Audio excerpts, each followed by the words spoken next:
The storm outside sounded like the sky was breaking. I stood on the cold marble floor in my socks, 6 months pregnant, holding my belly like it was the only safe thing left in the house. The front door was wide open. Wind and rain rushed inside like an enemy. My husband, Damien Rowe, didn't look worried.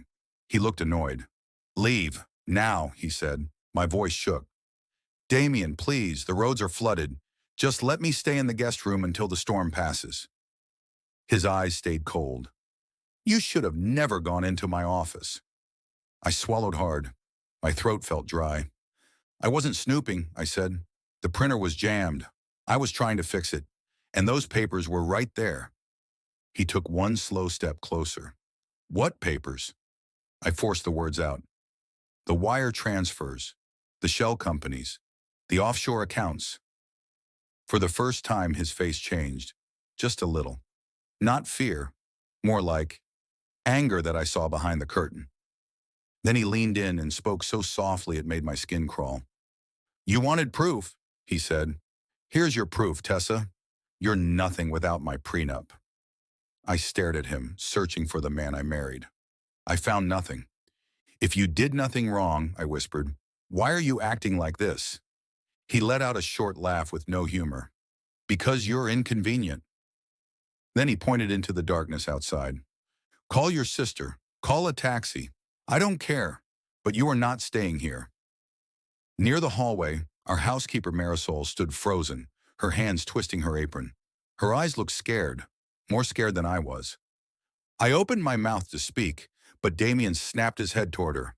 "Marisol, go back to the kitchen. This doesn't concern you." My heart pounded. I looked back at Damien. "I'm carrying your child." He didn't blink. "Watch me," he said. My hands were shaking as I grabbed my coat. The wind slapped rain against my face. I took one step onto the porch. The stone was slick. I took another step, and my foot slid. Everything happened in one terrible second. I tried to grab the railing. My fingers caught air. My body went backward. I heard Marisol scream my name. Then I hit the steps and the world went black. When I opened my eyes again, bright white lights burned above me. A steady beep, beep, beep filled the room. A nurse leaned over me. "Ma'am, can you tell me your name?" "Tessa," I croaked. My hands flew to my belly. "My baby. Where is my baby?" The nurse squeezed my hand. "Your baby girl is okay. Her heartbeat is strong. You have a concussion and a bad ankle sprain, but we stabilized you."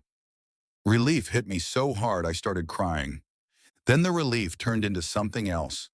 Something hot, something steady. Rage, because I finally understood. Damien didn't just want control, he wanted silence. The door opened.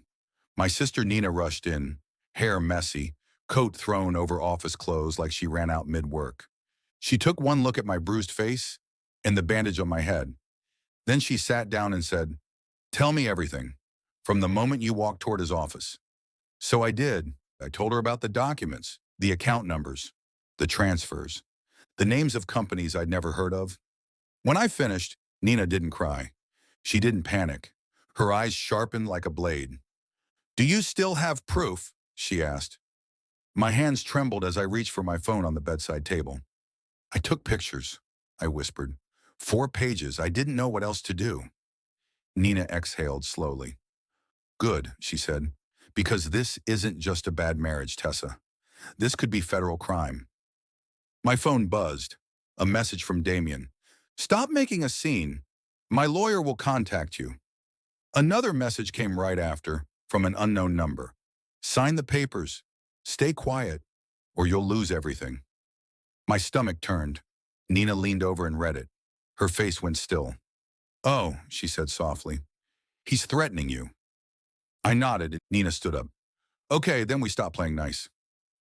2 days later, Nina moved fast. She filed for separation.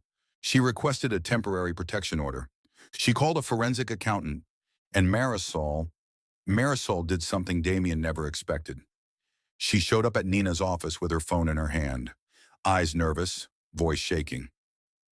"I recorded what he said," she whispered, "when he forced her out. I didn't know what else to do." Nina pressed record, listened, and her expression changed. Because Damien's voice was clear in that audio. Leave now. You're nothing without my prenup. Watch me. That recording became our shield. Damien's lawyer sent a thick, fancy settlement offer, the kind with heavy paper and confident words. It looked generous at first, but the fine print was poison. It was money in exchange for silence. Nina didn't even argue. She fed it through her shredder. A week later, we met in a glass conference room in Manhattan for mediation.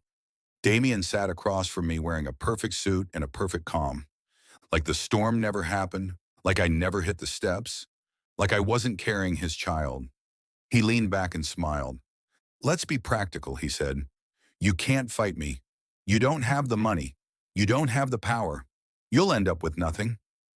I stared straight at him, and for the first time in years, I didn't feel small. You already tried to leave me with nothing, I said quietly. On the porch, in the storm. His smile twitched. The mediator cleared her throat. Let's focus on the prenup terms. The door opened. Marisol walked in. Damien's lawyer immediately stood up. This is unacceptable. Nina stood too, calm as ice. She's a subpoenaed witness. Marisol sat beside me, hands folded, eyes down for 1 second. Then she lifted her chin. He threw her out, she said. He told her to leave in the storm. She begged. He didn't care. Then Nina placed my phone photos on the table. And here, Nina said, is evidence of hidden assets and offshore transfers that were never disclosed. The room went quiet. Damien's eyes flicked over the pages fast. For the first time, I saw something real on his face. Not anger, fear, because it wasn't about me anymore. It was about what he buried overseas and the fact that I found the map. After that meeting, everything changed. Investigators started asking questions. Accounts got frozen. People who used to smile at Damien stopped returning calls. His friends vanished. His confidence cracked. He tried calling me again and again. I answered once. His voice was tight. Tessa, we can fix this? I looked at my belly, felt my daughter move and said, you didn't want to fix anything. You wanted me quiet. Then I hung up. Months later, my baby girl arrived screaming and healthy. When they placed her on my chest, I cried. Not because I was weak, but because I survived. I named her Hope. Not because life was perfect, but because fear no longer owned me. The divorce took time. Courts always do. But the truth didn't slow down. The offshore secrets didn't stay hidden. And Damien's ironclad prenup didn't protect him the way he thought it would. Because the real weapon was never the prenup. The real weapon was intimidation. And the moment I stopped being afraid, it stopped working. Now I live in a smaller home with sunlight in the windows and peace in the air. Marisol got a better job through Nina's contacts, somewhere she's respected. And I built a simple support project for women who are trapped by money, paperwork, and threats. Because I learned something the hard way. Love without respect isn't love. It's control. And control only wins when you stay silent.